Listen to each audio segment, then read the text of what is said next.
Dios te salve María, llena eres de gracia, el Señor es contigo. Bendita tú eres entre todas las mujeres y bendito es el fruto de tu vientre, Jesús. Santa Santa María, Madre de Dios, ruega por nosotros Ruega por nosotros pecadores, pecadores, ahora y en la hora ahora y de en la ahora nuestra y hora en de nuestra nuestra muerte. muerte. Amén. Gloria al Padre y al Hijo y al Espíritu Santo. Bueno, en Como principio, ahora y siempre, por los siglos de los por siglos. los Amén. San Gabriel, Ruega por ruega, nosotros. San Pablo. Ruega ruega por por nosotros. Muy bien.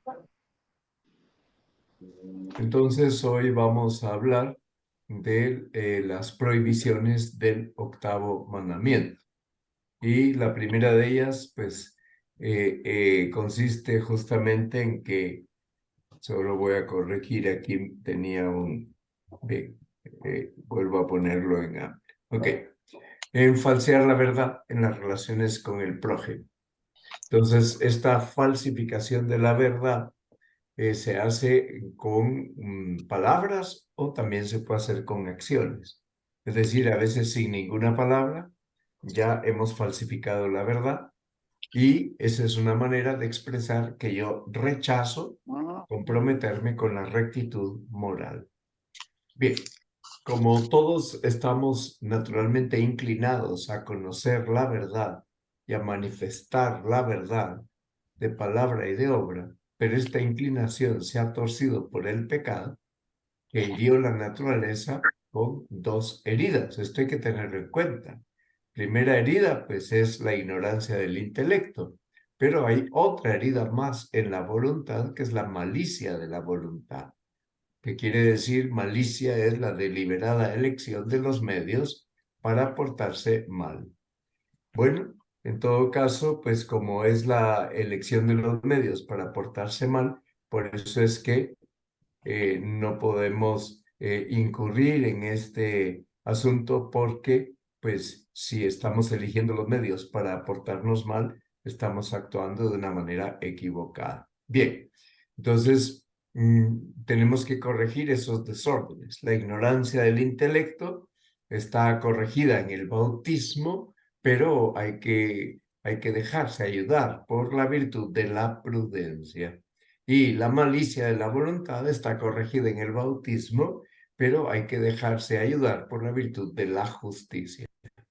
Bien, entonces, ¿qué pasa? Que el amor a la verdad ha disminuido como consecuencia del pecado, y esto es lo que explica que las personas se engañen, y con frecuencia los móviles del engaño obedecen al egoísmo y a los intereses personales. Pero, en contraposición a esto, con la gracia de Cristo, podemos hacer que nuestra vida esté nuevamente gobernada por la verdad. Bien, la virtud de la sinceridad requiere ser transparentes con Dios, con nosotros mismos y con los demás. Transparencia, por tanto, el pecho de cristal. No podemos mentir, pero tampoco estamos obligados a decir toda la verdad a todo el que la quiera, porque no todo el mundo tiene derecho a saber la verdad completa. Hay cosas que a la gente no le importan y que pues están inmiscuyéndose y por tanto uno tiene derecho a dar una respuesta que evade el responder a todo lo que la otra persona por curiosidad quería saber. Bueno, eso es una manera de ser prudentes. Entonces, ¿por qué? Porque la sinceridad es esencial, porque queremos perseverar en el seguimiento de Cristo. Y las mentiras, aunque parezcan pequeñas, van horadando la roca, la fortaleza del apego a la verdad. Entonces, en el seguimiento de Cristo es indispensable porque Él es la verdad. Y cuando ustedes abren Juan, capítulo 14, versículo 6, se van a sorprender porque estas palabras de Juan, en ese capítulo 14, versículo 6, nos dicen lo siguiente. Ahora se las voy a leer, las tengo aquí a la mano. El Evangelio de Juan. Ok, vamos a capítulo 14. Dice, versículo 6, yo soy el camino y la verdad y la vida. Nadie va al Padre sino por mí. Si me conocierais a mí, conoceríais también a mi Padre. Ahora ya lo conocéis y lo habéis visto. Bueno, muy bien. Entonces, es esencial para perseverar. Por eso es que no podemos consentirnos mentir. Efesios 4:15 nos dice, veritatem facentes in caritate, decir la verdad con caridad. Entonces, todas las virtudes hay que vivirlas por amor a Dios y por amor a los hombres, pero eso no nos exime de vivirlas con delicadeza y con comprensión, que es ciertamente la forma de vivirlas como el Señor espera, porque al fin y al cabo la caridad está en la base de todas las virtudes. Bueno, a todos nos toca dar testimonio de la verdad, que es Cristo, y nos toca reconocerlo ante los hombres. Este dar testimonio de Cristo es un acto de justicia. Y como es un acto de justicia, pues es lógico que tratemos de vivirlo siempre. Un acto de justicia, porque la gente espera de nosotros que demos ese testimonio. Y pues la justicia nos exige dar a conocer la verdad. Bueno. Los mártires tienen un modo peculiar de dar testimonio de Cristo, muerto y resucitado, porque entregan su vida, dan su sangre para confirmar ese testimonio. Este es un acto heroico del testimonio, el martirio de la sangre. Pero hay un martirio que podemos llamar blanco, que es el martirio cotidiano, en el cual estamos dando testimonio de modo continuo sobre Cristo, sobre la verdad, en el día a día, en el quehacer cotidiano. Bueno, los que todos tenemos esta obligación de manifestar la verdad de Dios. Aquí tenemos a Tomás Moro a la derecha, a la izquierda a Enrique VIII. Claro, Enrique VIII no quiere oír el testimonio de la verdad que está dando Tomás Moro y por eso lo decapita, sencillamente porque la verdad de la que está dando testimonio le resulta muy incómoda para sus intereses lujuriosos. Y ese es el motivo por el cual Enrique VIII rechaza, y no solo rechaza la verdad, sino que da muerte a quien se la dice. Bien, podemos perder el prestigio. Tomás Moro perdió sus bienes, perdió su posición social, le incautaron todos sus bienes, lo metieron preso y él sabía que la cárcel era sencillamente la antesala de su muerte en la horca o en la guillotina. Bueno, pero no le importó y utilizó la Torre de Londres donde estaba encerrado, la utilizó justamente para escribir unos libros que fueron una magnífica preparación para él en el camino de prepararse para la muerte. Bueno, Evangelii Gaudium, el número 6, nos habla de dar un testimonio, una evangelización convincente y atractiva. Pero según la Evangelii Gaudium, tanto la mentira como la difamación nos impiden dar ese testimonio de la verdad, nos impiden evangelizar. Bueno, entonces, superando la mentira, la tendencia a mentir, la tendencia a difamar, tenemos que ser personas que ofrecen un testimonio convincente a los demás, muy atractivo. ¿Qué dice Juan 8:44? Bueno, pues Juan 8:44 nos pone delante de la realidad de del peligro de la mentira, porque nos dice con toda fortaleza, nos dice lo siguiente. Dice, si Dios fuera vuestro Padre, dice el versículo 42, me amaríais, porque yo salí de Dios y he venido, pero no he venido por mi cuenta, sino que Él me envió. ¿Por qué no me reconocéis mi lenguaje? ¿Por qué no podéis escuchar mi palabra? Vosotros sois de vuestro padre el diablo y queréis cumplir los deseos de vuestro padre. Él era homicida desde el principio y no se mantuvo en la verdad porque no hay verdad en él. Cuando dice la mentira, habla de lo suyo porque es mentiroso y padre de la mentira. En cambio, a mí, porque os digo la verdad, no me creéis. Bueno, entonces, ¿qué pasa? Que este deseo de dar testimonio puede, si no damos testimonio de la verdad, podemos caer en pecado mortal porque estamos lesionando gravemente la justicia y la caridad. Entonces, en la medida en que la lesión es grave, en que he omitido decir una verdad que era indispensable decir de cara a la justicia, de cara a la caridad, pues he podido terminar pecando mortalmente.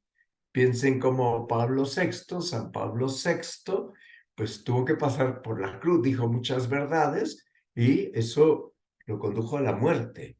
Lo condujo a la muerte, pues la muerte del Papa Pablo VI fue muy dolorosa porque murió muy enfermo, pero luego tuvo una oposición muy grande durante su pontificado por aquellos que dentro de la iglesia y fuera de la iglesia no soportaban oír la verdad que estaba predicando, particularmente en los temas de la transmisión de la vida. Bien, ¿cuándo se da el juicio temerario? Cuando sin fundamento suficiente admitimos como verdadera una supuesta culpa moral del prójimo. Ya dice Jesús en San Lucas capítulo 6, no juzguéis y no seréis juzgados. No condenéis y no seréis condenados. Eso quiere decir que no podemos invadir la conciencia del prójimo. O sea, que se pueden juzgar las actitudes de la gente que tiene misiones y funciones públicas, sí, pero su conciencia no. Bueno, ¿por qué no tendríamos suficiente fundamento y no podemos juzgar lo que hay en su conciencia? Bueno, ¿qué es la difamación? Cualquier atentado injusto contra la fama del prójimo. Y puede ser de dos tipos distintos. O bien, la detracción, que se conoce también con el nombre maledicencia, que significa decir mal, o la calumnia. Bien, es un tema difícil, es un tema difícil. Mira, nunca hables mal de nadie, ni siquiera cuando las palabras o las obras del interesado den pie para que hables mal. Si no puedes hablar mal, cállate. Si no puedes hablar bien, cállate. El consejo está en camino. Bueno, ¿qué es la detracción?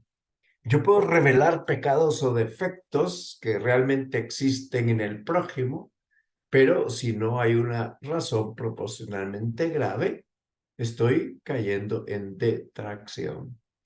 Entonces, ¿cuándo se llama murmuración? Cuando se realiza a espaldas del acusado. ¿Y en qué consiste la calumnia? Yo atribuyo al prójimo pecados o defectos falsos. Tiene doble malicia. Por un lado va contra la veracidad y por otro lado va contra la justicia. Y si es muy grande la calumnia y se difunde mucho, bueno, pues se peca muy grandemente contra la justicia. Esto es muy grave. Hay gente que por calumnias han perdido sus trabajos, han perdido su posición, han perdido sus bienes. Por calumnias ha habido sacerdotes que han sido destituidos, obispos que han sido destituidos. Bueno, ¿y hasta dónde debe llegar el respeto de la intimidad? Bien, tenemos que tener en cuenta que hay razones suficientes para callar lo que no debe ser conocido, o si hace falta darlo a conocer, utilizar un lenguaje discreto. ¿Cuáles son esas razones? El bien y la seguridad del prójimo, el respeto de su vida privada y el bien común. Son razones importantes. Todos tenemos deber de evitar los escándalos y esto nos lleva a practicar una estricta discreción. Entonces, hay gente que no tiene derecho a conocer una verdad y si se da a conocer esa verdad, como ocurrió con este personaje que está aquí delante de el Papa Benedicto XVI, este personaje era su mayordomo, hombre de mucha confianza de Benedicto XVI, que tomó unos papeles confidenciales del escritorio del Papa y los dio a conocer públicamente. Es evidente que este suceso pues hizo sufrir mucho al Papa, pero ¿por qué? Porque se daban a conocer verdades a todo el mundo y mucha gente no tenía derecho a conocer esas verdades. Bueno, por otra parte, el sigilo sacramental al que está obligado el sacerdote es inviolable y por eso tenemos una obligación terminante de conservar en secreto los pecados de los penitentes. Y no podemos descubrir a los penitentes ni de palabra ni de ningún otro modo. Es decir, estaríamos dispuestos a perder la vida antes que decir nada en contra de esa persona o de revelar algo que es sabido por el sigilo sacramental. Ok, ¿y qué pasa con los secretos profesionales y con los secretos naturales? Que también hay que respetarlos, porque también se refieren a la intimidad de las personas. Y podría uno caer en un pecado contra la justicia dándolos a conocer. Hay cosas que yo sé por motivos profesionales y no tengo por qué darlas a conocer a otras personas, ni a la esposa. Y a veces las esposas están enteradas de todos los sucesos de los que esté enterado su marido por razones profesionales, pero eso es por falta de discreción. No tendrían por qué estar enterados. Bueno, ¿qué pasa con los medios de comunicación social? La influencia que ejercen es muy importante en la opinión pública y por eso, pues, quienes trabajan en los medios de comunicación social tienen que cuidarse mucho. Y ustedes se dan cuenta que, claro, cuando Internet ya entra a disposición de todo el mundo de una manera ilimitada día y noche, entonces es muy fácil a través del Internet, de las redes sociales, de la mensajería instantánea, es muy fácil faltar a la verdad. Pero nuestro deber es defender la verdad y cristianizar la sociedad. Por eso hay que pensar muy bien qué contenidos creo o qué contenidos difundo, reenvío a otras personas. Un día una señora me envió un mensaje, ella me lo reenviaba, que empezaba diciendo, sería muy bueno dedicar tiempo a meditar el grandísimo daño que ha hecho fulano de tal. Y fulano de tal era el arzobispo que auxilió a Benedicto XVI como secretario personal. Yo sabía de fuentes muy seguras que era mentira, que hubiera hecho mucho daño. Y que el haber difundido que había hecho mucho daño era una mentira difundida por las redes, porque, pues, a través del Internet, no se olviden ustedes que las agencias noticiosas tienen agendas previas y, por tanto, viviendo la llamada cultura del descarte o de la cancelación, hay personas que no son políticamente correctas y son canceladas por las redes, son canceladas por las mismas agencias noticiosas. Bueno,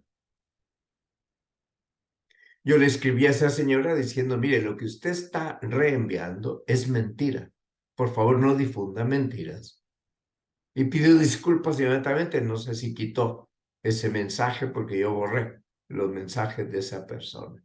Entonces, difamar es muy fácil, ¿verdad? Y caer en el bullying a través de el mundo cibernético es muy fácil. Pero todo eso hay que enmendarlo, corregirlo y evitar la gana de dar a conocer. Yo tengo la primicia, la voy a dar a conocer. ¿Y te consta que esa es una primicia? ¿Y te consta que realmente es verdad lo que dices? Hay bancos que han quebrado porque han corrido la voz a través de las redes sociales que había que sacar los dineros de los bancos. Bueno, Catecismo de la Iglesia en los números 2401 al 2499, y Francisco en la Evangelii Gaudium, en bastantes números, por lo menos 30 números de esa exhortación, Evangelii Gaudium, la alegría del Evangelio, nos pone en guardia contra estos peligros. Bien, voy a quitar las diapositivas para que ustedes puedan preguntar.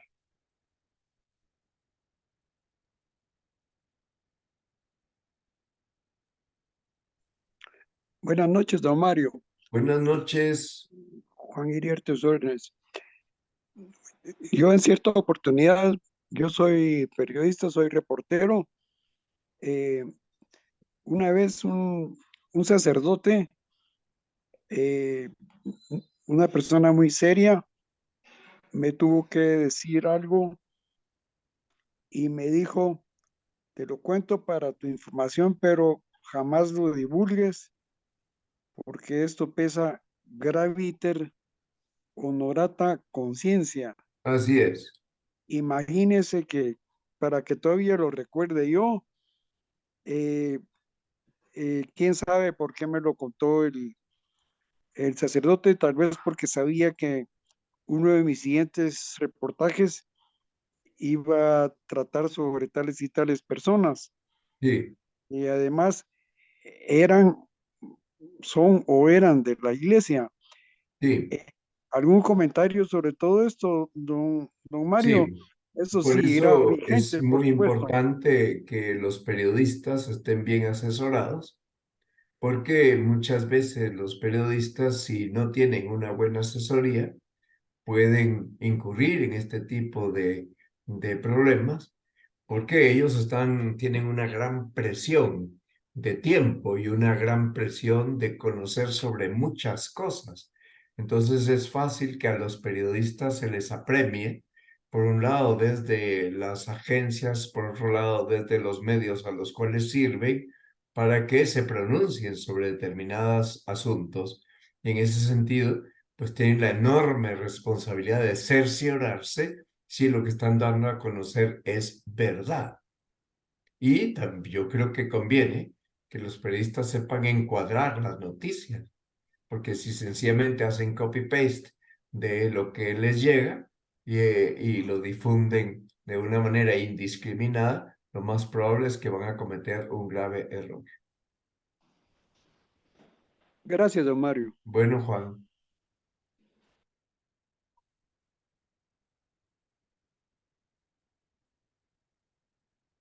De cara al sínodo, el sínodo que hay en octubre, el Papa ha prohibido que entren los medios de comunicación al aula del sínodo.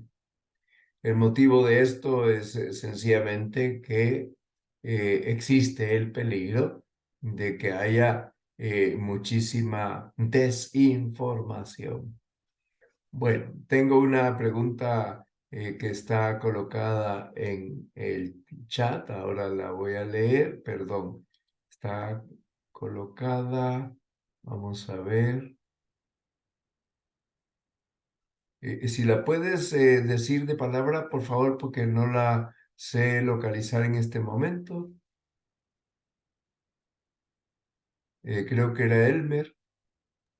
Sí, muchas gracias, buenas noches a todos. Solo, Buenas perdón, noches. era con respecto a que, por ejemplo, lo que usted decía en cuanto al testimonio que tenemos que dar, citando, por ejemplo, un ejemplo, si se quiere entender, hipotético, pero que yo creo que sí se está dando en muchos lugares, en que algún católico o cristiano, por ejemplo, que esté trabajando en algún lugar donde profesan otra religión o incluso sean ateos, eh, ¿qué tendría que hacer ahí en cuanto a dar su testimonio, sabiendo que arriesgan en algún momento, por ejemplo, que lo puedan sacar de su trabajo, caería Sí. en mentiras si no dice nada o sería pecado de omisión o tendría que arriesgar que lo saquen de su trabajo por dar algún testimonio, perdonen? Bueno, gracias, Elmer. Creo que es Muchas muy gracias a buena usted. pregunta. Es evidente que esa persona tiene que dar testimonio de coherencia, pero pues no necesariamente tiene que ponerse en plan beligerante, ¿verdad? Podría proceder de una manera más prudente y usar pues alguna pues herramienta para cuestionar o hacer pensar a quienes están tratando de difundir cosas falsas, hacerles pensar sobre la realidad de lo que, si tienen certeza moral de que aquello que quieren que se difunda es de verdad como ellos dicen.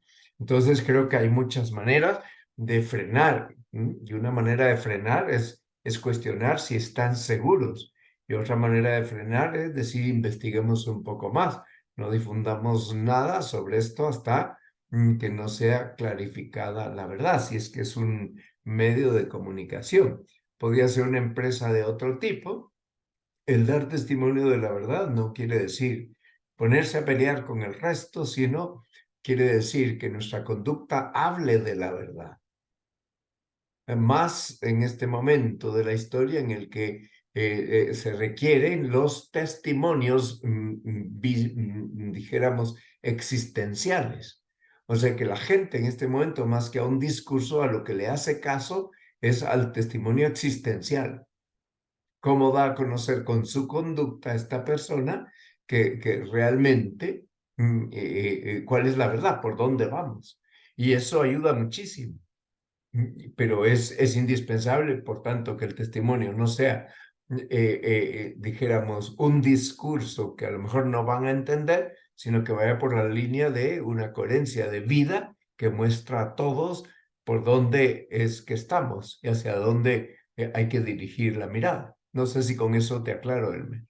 Sí, muchas gracias. Entonces, sí, o sea, lo que escuchamos a veces regularmente, ¿verdad? Que las palabras convencen, pero el ejemplo arrastra, sea más que Arrastra. Sí, palabras, es sí, con testimonio que uno pueda dar de vida, que puedan sí. comprobar ellos que lo que están diciendo pues va fuera de la realidad, ¿verdad? Ese fue el modo de proceder de Santo Tomás Moro frente al rey de Inglaterra, que Santo Tomás Moro empezó a dar una serie de testimonios de vida sin pelearse con el rey, en los que quedaba clarísimo que lo que estaba haciendo el rey era un desastre. Y sin embargo, tuvo la prudencia de no pelearse con el rey y decirle, mire, yo seguiré siendo leal a usted siempre que no vaya contra mi conciencia. Este era el mensaje de fondo. Don Correcto. Mario, Gracias. Muy bien. ¿Sí, Klaus? realmente hablando de eso, de la omisión con la prudencia, ¿cómo, hasta dónde se puede ser prudente y hasta dónde puede llegar uno a no caer en el pecado de omisión, va? Bueno, yo creo que la omisión muchas veces es por cobardía. Ok. Pues repito que la prudencia nos lleva primero a saber dónde estamos parados, cuál es el ambiente que me rodea, quiénes son los que me escuchan, qué piensan, cómo piensan, de qué ideologías están afectados. Pero luego ayuda muchísimo, muchísimo a la hora de aclarar las cosas, ayudar a la gente a distinguir entre las informaciones accidentales y las informaciones esenciales. Porque a veces la gente se pronuncia sobre temas muy, muy serios en la vida y se pronuncian partiendo de informaciones del corazón y no parten de las informaciones de lo que en esencia está en discusión. Gracias, don Mario. Muy bien. Don Mario, Sí, sí, dime, Julio. y yo también creo que hay mucho de lo que usted dice, como decía San José María, de no llamar a la cobardía prudencia. Sí, Todos estos ataques a su santidad de las últimas semanas, ¿cómo podemos como católicos tomarlos, sí, quedarnos callados? ¿Por qué? sí. Yo creo que pocos papas han sido tan manipulados como este en la historia Así reciente es, de la iglesia, ¿verdad? Este papa ha correcto. sido muy manipulado. Entonces, pues leer los documentos del Papa es algo importante para saber realmente dónde estamos parados y qué responder desde sus mismas palabras. Porque muchas veces hacen decir al Papa cosas que no ha dicho. Ahora va a ir hoy, mañana sale hacia Marsella, hacia Francia, y va a estar ahí entre una muchedumbre muy grande. El presidente de la República, Macron, estará presente en la misa. Bueno, muy bien, podría utilizar la presencia del Papa ahí, la presencia de Macron, para dar a entender cosas que están fuera de la intención del Papa. Entonces hay que oír cuál es la intención que tiene el Papa cuando viaja a Marsella. Ya las ha declarado. Don Mario, ahí un poquito también, tal vez le puedo añadir una cosita. Yo Sí. pienso que muchas veces hay mucha blasfemia, ¿va? Pero lo que uno debe tal vez recordarles a la gente que hace esa blasfemia, y especialmente a los hermanos separados, porque ellos atacan mucho al Papa, ¿va? Es recordar. Ellos, sí, en efecto, tienden a atacar al Papa, a atacar a la Santísima Virgen, a atacar la devoción a los santos, a atacar a la Iglesia, pero yo creo que no hay que entrar en polémica. No, pero yo creo que una de las formas tal vez de contrarrestar es solo recordarles que Dios nos manda a amarnos los unos a los otros. Solo con eso.